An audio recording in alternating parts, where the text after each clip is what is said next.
Hi everyone, back again with the CZ P-10F. So I did do a few things since I last did the reviews, and I want to thank everyone who's shown a lot of love, a lot of just following my channel. I really appreciate all the subscriptions. I am looking at doing some more reviews since I actually really enjoyed it. Not only did it help me to actually pay attention to my shooting, which is awesome, but being able to talk with the firearm community is awesome, especially getting the opportunity to review such a great gun. So here is the P-10F. As you could tell, not much has changed. The only thing I have changed is the, let's see if I could get it. There we go. I did put grip tape on it. Some people may not like it, but if you remember on my other videos, I had issues with the stippling. My hands just couldn't stand them. So I finally just got to the point where I couldn't wait for anyone else to make any other grips. I really couldn't stand the stippling. I shot another 200 rounds through it after shooting about 300 to 400 rounds on the review. You would think I would get kind of familiar with it, but I still had issues with, after a while, it just wasn't pleasant. That's just personal opinion. So what I finally did is just took the Talon rubberized gripping, just a 7x10 sheet, and took painter's tape and kind of put the outlines where I wanted it to be. It actually turned out a lot better than I expected, because I had to hand cut everything on the gun, which was very nerve-wracking because I didn't want to scratch it, I didn't want to do anything to it. Here I am cutting with the X-Acto blade, just as careful as can be, gently tore off a little bit at a time.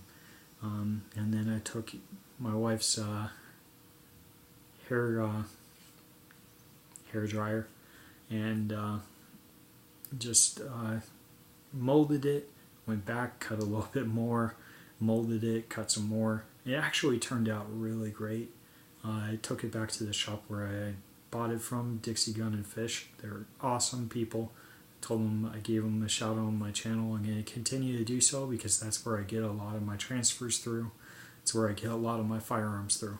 So the one thing I'm really happy about is the way it wraps up right there.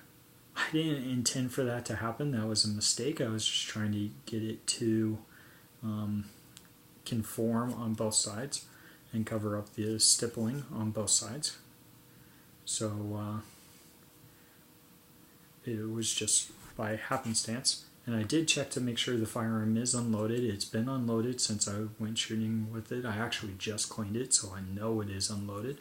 That's why, if you notice, I did totally flag myself. I do not recommend anyone doing that unless you for sure know your firearm is unloaded.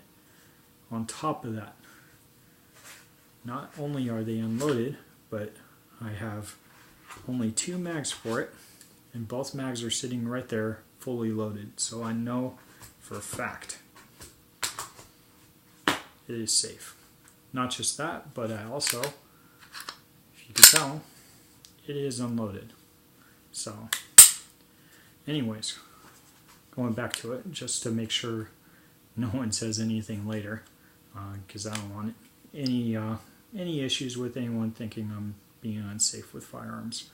That's not my intention. So I just want to show and tell it to show that, you know, even with nothing being out there, there's options you guys could do. I am looking at getting this cut for optics. I want to actually look at a couple companies before I decide, but I'm looking at the Vortex Viper series red dots, which actually give it a very low profile. It brings it right to about suppressor ready sights, which isn't too bad. So I'm looking at that. There's a couple other options I'm looking at, but I really like the Viper Series. 1, because of the price, 2, because of the low profile, and 3, because you could see it in the sun no problem. So yeah, I'm going to be looking at that. So I wanted to give a report of that, and after firing another 200 rounds through it, I still have yet to have any issues since the first review I did.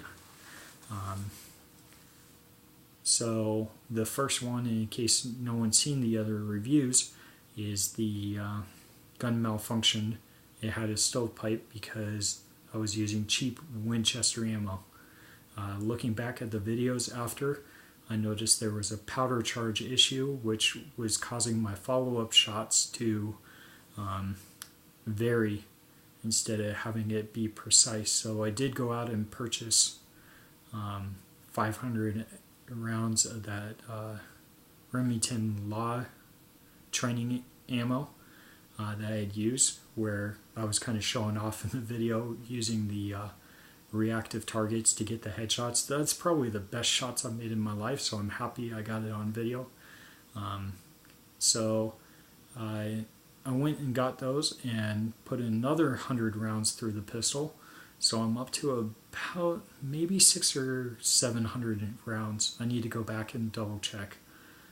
But so far, the gun has just performed. Ever since that one hiccup, it's just performed.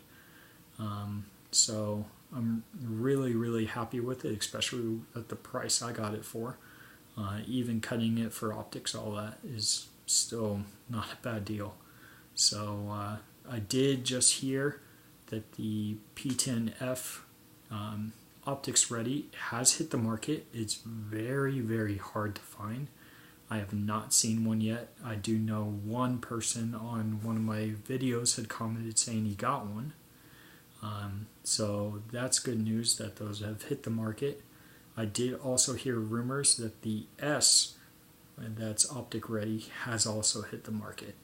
So they are out there, guys. Just have to look for them. Anyways, oh, and I do have one other thing. So since everyone has just started viewing all my reviews, it's made it to the point where I want to do more reviews. So I do have one announcement I'm going to make. Following this video, I am going to upload a teaser to my next review, and this one's going to be good. So in my last reviews, I said how I'm an AK guy. 100%. I love AK-47s. I love how reliable they are, as long as you don't buy an American-made one. Unless you have a builder here, of course. But American-made AKs have been crap, and everyone in the AK community knows that. So because Russian sanctions are occurring, hopefully this doesn't give away my next review. Some people might know, but please don't comment. Don't spoil it for anyone else yet. I'm actually looking at it on the bed, but I don't want to show it just yet, just to cause some hype. But it does have to do with AKs. It does have to do with a new firearm that just hit the market, and it's going to be awesome. Believe me, people are going to be scrambling for these guns once more videos are out there like this. So yeah, get ready for it. I will post updates as I continue through this CZ. My last video I did, I had to go back and actually just reshoot this one because I kept saying CZ75 because now I have one CZ pistol. I've actually been eyeing the CZ75 compact. Really want one. Every time I go in the gun store to pick up another gun, there it is just sitting there just begging for me to buy it. So one of these days I'll probably just buy it. I'm also looking at the CZ52, which is the 7.62 by 25, I believe. And contrary to belief, it's actually a roller lock pistol. It's a very intriguing design, but I actually really like that cartridge. I have a M57 that I love to shoot, so that would be definitely a cool gun if I could find one cheap enough. But yeah, so I will get this video posted up. If you guys have any questions about the CZ P-10F, please just send a comment and I'd be glad to respond with any questions you may have. Again, I really appreciate all the views that I've gotten so far, especially as a first-time reviewer. I know some of my quality is not the best as some of these other guys out there. I am going to be stepping up some of my quality and using GoPros my next review. Hopefully that will help out with some of the issues I was having with my camera. So again, I appreciate everyone. See ya. Bye.